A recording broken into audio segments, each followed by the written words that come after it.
What is up, superest of super friends? Today's video is going to be a little bit different in that there's going to be no unboxing portion to this because I picked this sucker up loose from eBay because picking up the Batman Unlimited Arkham Origins Batman in package is really expensive, and I just wanted the figure, so I figured let's just skip the whole unboxing portion and just go right to the figure. So we've got Batman on the spinning circle of spinniness, and you can see that he looks pretty darn fabulous as he goes around in a circle. This is one of those figures that I'm just surprised I didn't pick up sooner, because he just looks so well done, at least in the looks and design department. Darn, this is a hot looking Batman. You know what? He needs some hot time music going from toes to head.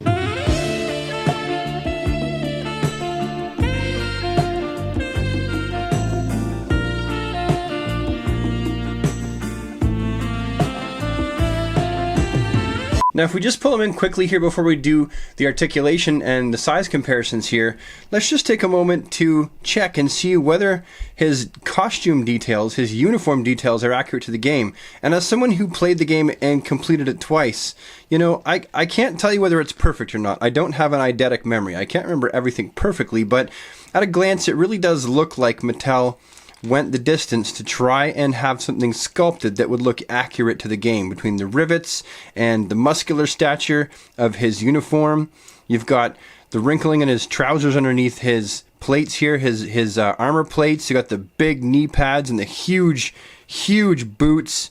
Everything looks to be in the right place. The gauntlets look about right. There could be more detail as far as paint apps go, but honestly I'm not going to complain about that kind of thing, because for a Mattel figure, and I hate to say that for a Mattel figure because I'm a big Mattel fan actually, it really seems like they went the extra mile to make this look just like it did in the game. Okay, we've all seen the Batman figures from Arkham City that Mattel did, and they honestly weren't really that great in comparison to how this one looks. I'm just saying. And I'm a Batman fan, and I didn't think they were that great. Now the cape, as I mentioned before, would be kind of weird. It's kind of big, and that's because if you pull it out like this, you can see it's supposed to be, it's Mattel's answer to his giant billowy cape. And I think that, you know what, they tried. They really did. And I gotta say that I appreciate the fact that they tried to give us his big billowy cape. And if we zoom in quickly here, I mean, you can see it's got that leathery texture on purpose. You know, I really think with this figure, they really tried, and I think that it shows. But now on to the articulation part. And I know that some of you will say, well, no, the articulation sucks, so they didn't try. But for me, I mean, if you know my channel, you know that I'm not someone who's an articulation hound. I'm okay with less at times. So it's got the shoulders that are supposed to be like the typical DC Universe Classic style articulation, but there is definitely less movement up and down in those shoulders. And it's not because the cape gets in the way, it's just the actual body sculpt itself. There's no bicep articulation in this figure whatsoever. He does have the single jointed elbows, and that's about what you're going to get out of him. However, they're single jointed and they also swivel, so I suppose that is a plus. There is wrist articulation for the fists, but because the gauntlets kind of get in the way, there's not really a whole lot you can do with them. They're not really that special.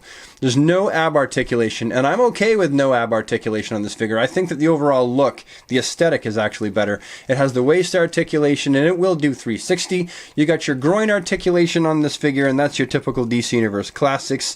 You got your hinge swivel, and you got back and forth, you know, and then you got double jointed knees, which is kind of cool. I'm not sure if they took you know, a lesson from the DC Direct version, but he's got his double jointed knees, which I think is a really cool you know, extra feature here for this figure, because they weren't doing double jointed knees all the time at this time period.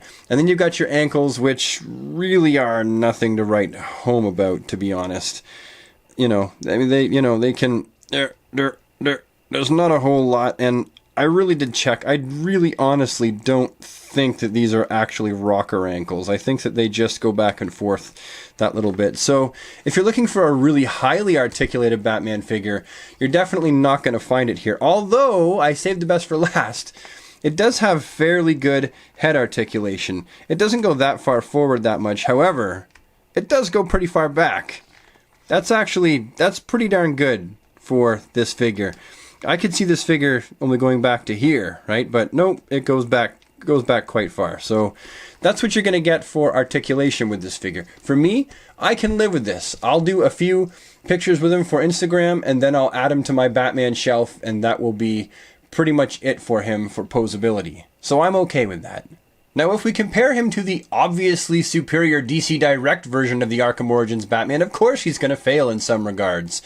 You know, the whole cape and cowl execution on the DC Direct version is definitely better than this one. You know, the crispness of Batman's horns / bat ears is definitely crisper than this one. This whole figure definitely is a better figure in almost every regard compared to this Batman figure. My only complaint about the DC Direct version is everyone I've ever seen, the ankles on these get really, really loose and wibbly. Like, standing him up is like a balancing act. I've had him fall over on the shelf so many times. However, he definitely is more articulated, although he doesn't have bicep swivels either. He has pretty much the same elbow articulation and wrist articulation, and actually worse groin articulation, the same knee articulation, but better ankle articulation, and an ab crunch.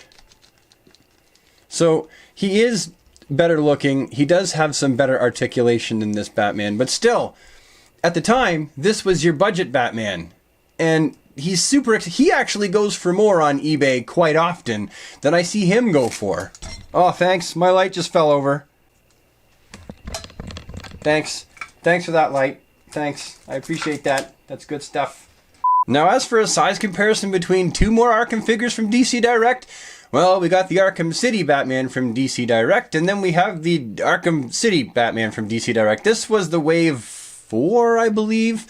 I recently reviewed it on the channel, but I can't remember which wave it is. But either way, he's definitely smaller than these two, or any Arkham Batman figures for that matter. I believe he's even smaller than the original Mattel version as well, from Arkham City. I don't currently have one because I've pilfered it for parts. Sorry. And then finally, for size comparison, I've got him wedged in between a DC Universe Classics scale Batman and a DC Icons scale Batman. And he's definitely closer in scale proportion to these two Batman figures than the other Arkham Batman figures. So now time for the big question, as the reviewer here. What do I think of this figure, and more importantly, do I think that it's worth the time and effort and funds, really, to pick this guy up? And that's going to be up to you. I mean, I think he's a good figure. I like him. I picked him up loose, and I think that the price tag for tracking down a hard-to-find, slightly older figure, $30 loose plus shipping in a bubble envelope, I think that for me that was reasonable. I wanted the figure bad enough that I could justify paying that. However, if I was looking for a really highly articulated Arkham Origins figure, I would not pick up this one, because you're going to be half disappointed because it only has about half the articulation that a lot of people who really like an incredibly articulated figure to have. He just doesn't have it. The ankles aren't there. He doesn't have the bicep swivels. He only has the single jointed elbows. So if that's what you're looking for, you may not want to pick this Batman figure up, especially for the price tag that he goes for quite often on eBay and on Amazon. That said, I think I'm pretty much done. I'm pretty much out. I've said everything I can about this figure without making the video too long, so I really appreciate you taking the time to watch this video. If you enjoyed it, found it useful, helpful, or reasonable waste of time at all, please take the time to leave a thumbs up on it. Leave any comments you have down in the comments section below. And if you think you might want to see more of my sort of content show up in your inbox, just hit the subscribe button. Remember to ding the bell so that you never miss a video, and I'll see you in the next one. Thank you so much for watching. Have an awesome day, super friends.